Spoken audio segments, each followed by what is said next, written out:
जीवा থাকিতে नर नालय कृष्ण नाम সেই জীব সংসার ভ্রমে অবিরাম। যিনি মানুষ জন্ম পেয়েছেন জিহ্বা পেয়ে কৃষ্ণ নাম করেন না, সেই জীব সংসার ভ্রমণে অবিরাম।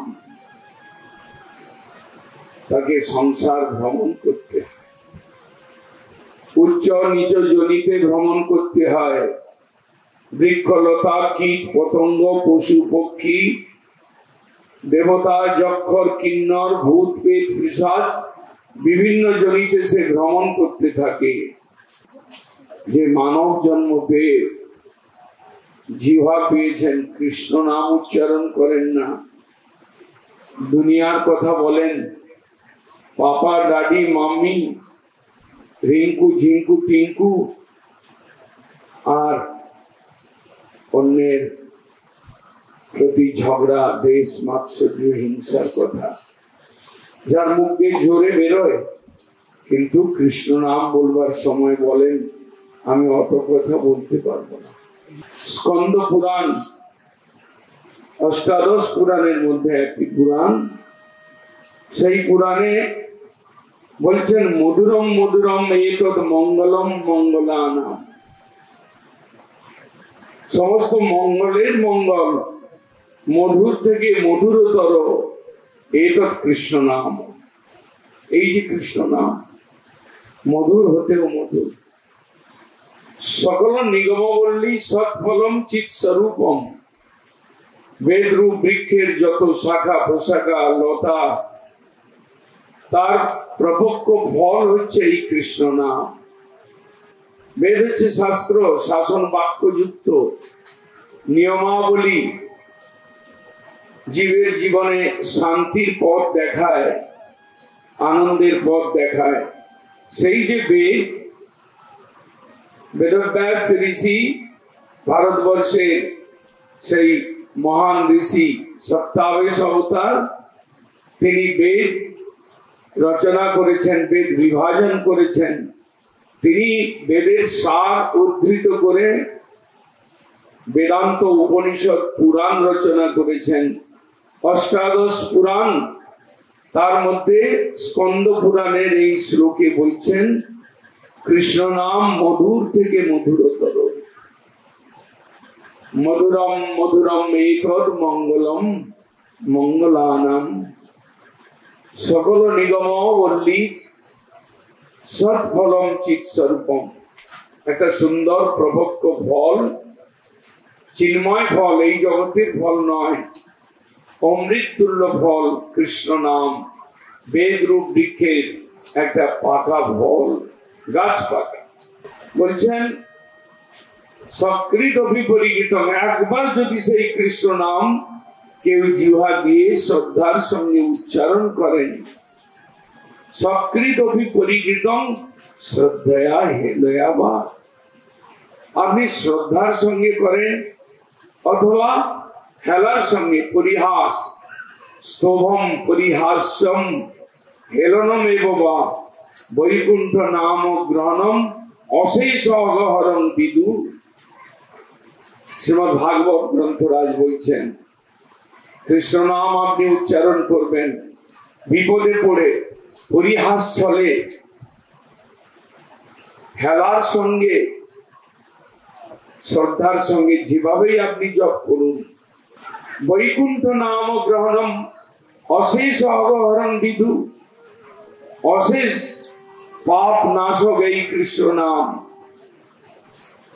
আপনি এক জন্ম যা কিছু পাপ সঞ্চয় করেছেন, কয়েক জন্ম ধরে আপনি যদি পাপ সঞ্চয় করেন, এক মুহূর্তে, যেমন কোন এক ঋষি গন্ডুসে সমুদ্রের জল শোষণ করেছিলেন, কৃষ্ণ নাম এক মুহূর্তে আপনার জন্ম জন্মান্তরের পাপকে শোষণ করতে পারে, হরণ করতে পারে। এক কৃষ্ণ নামে যত পাপ হরে, পাতকীর সাধ্য নাহি তত পাপ করে। আপনি এক জন্মে বা কয়েক জন্মে অতখানি পাপ সঞ্চয় করতে পারবেন না। যতই আপনি পাপী হন, এক কৃষ্ণ নামে যত পাপ হরণ করতে পারে ততখানি পাপ আপনি সঞ্চয় করবার ক্ষমতা আপনার নেই। অর্থাৎ আনলিমিটেড শক্তি কৃষ্ণ নামে রয়েছে। হেন কৃষ্ণ নাম যদি লয় বহুবার, তবু যদি নহে প্রেম নহে অশ্রুধার, তবে জানো অপরাধ আছে প্রচুর। এইরকম কৃষ্ণ নাম, যে নাম এক নামেতে জন্ম জন্মান্তরের পর্বত রাশি তুল্য পাপকে হরণ করতে পারে। আমাদের ভক্তগণ কেউ কেউ হরিনাম করছেন, কিন্তু মনটা শুদ্ধ হচ্ছে না, চোখ দিয়ে জলটা আসছে না, অশ্রু আসছে না, তাহলে বুঝতে হবে তোমার হৃদয়টা পাষাণ হয়ে আছে, হৃদয়টা কঠিন হয়ে গেছে, তোমার ভেতরে অনেক অপরাধ রয়েছে। তবে জানো অপরাধ আছে প্রচুর, কৃষ্ণ নাম বীজ যা হয়ে না হয় অঙ্কুর। অঙ্কুর হচ্ছে না। ঊষর ভূমিতে বীজ পড়ে গেলে যতই জল সেচন করুন, যতই সূর্যের তাপ আসুক, বীজটা আর অঙ্কুরিত হবে না, বীজটা আর বৃক্ষে পরিণত হবে না, বীজটা পাতা ফুল ফল আর প্রসব করবে না। জীবা থাকিতে নর নালয় কৃষ্ণ নাম। জীবা দিয়ে কত কথা বলছি,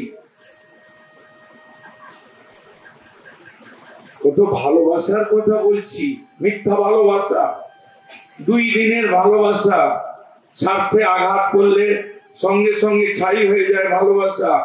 সেই ভালোবাসার কথা কত বলছি, কত গালি দিচ্ছি অন্যকে, কত গ্রাম্য কথা বলছি, কিন্তু কৃষ্ণ নাম করছি। শ্রী চৈতন্য দেব এই কলিযুগে এসে বললেন, যদি করবে কৃষ্ণ নাম সাধু সঙ্গ করো, ভক্তি মুক্তি সিদ্ধি বাঞ্ছা দূরে করি। ভোগ বাসনা, জীবন লালসা, ভক্তি মুক্তি, মুক্তি লাভের বাসনা, এগুলো দূরে ফেলে সাধু সঙ্গ করো। সাধু সঙ্গে কৃষ্ণ নাম এই মাত্র চাই, সংসার জিনিতে আর কোন বসই। নাম উচ্চারয় বটে, নাম কভু নয়, সবে নামাভাস, নাম অপরাধ হয়। কলিযুগের অবতার শ্রী চৈতন্য দেব এলেন ব্রাহ্মণ কুমার হয়ে। এক দরিদ্র ব্রাহ্মণের ঘরে এসে তিনি বিদ্যার বিলাস সংস্কৃতে টোল খুলে ন্যায় শাস্ত্র পড়িয়ে তিনি যখন বললেন, একদিন মাকে বললেন, মা জিজ্ঞাসা করলেন, নিমাই আজ তুমি কি পড়লে, কি পড়ালে তুমি ছাত্রদেরকে? নিমাই বললেন, আজই আমি পড়াইনু সত্য কৃষ্ণ নাম। আমি আজকে একটা সত্য জিনিস পড়িয়ে এলাম, এতদিন যা পড়িয়েছিলাম মিথ্যা, সেই সকল জ্ঞান দিয়ে কেবল অর্থ উপার্জন করা, খাওয়া দাওয়া আর ভোগ করার বিদ্যা আমি ছেলেদেরকে দান করছিলাম, কিন্তু আজই আমি পড়াইনু সত্য কৃষ্ণ নাম। কৃষ্ণ মাতা, কৃষ্ণ পাতা, পিতা, কৃষ্ণ ধন প্রাণ। কৃষ্ণই আমাদের মাতা, কৃষ্ণই আমাদের পিতা, কৃষ্ণই একমাত্র ধন, কৃষ্ণ হচ্ছেন প্রাণ।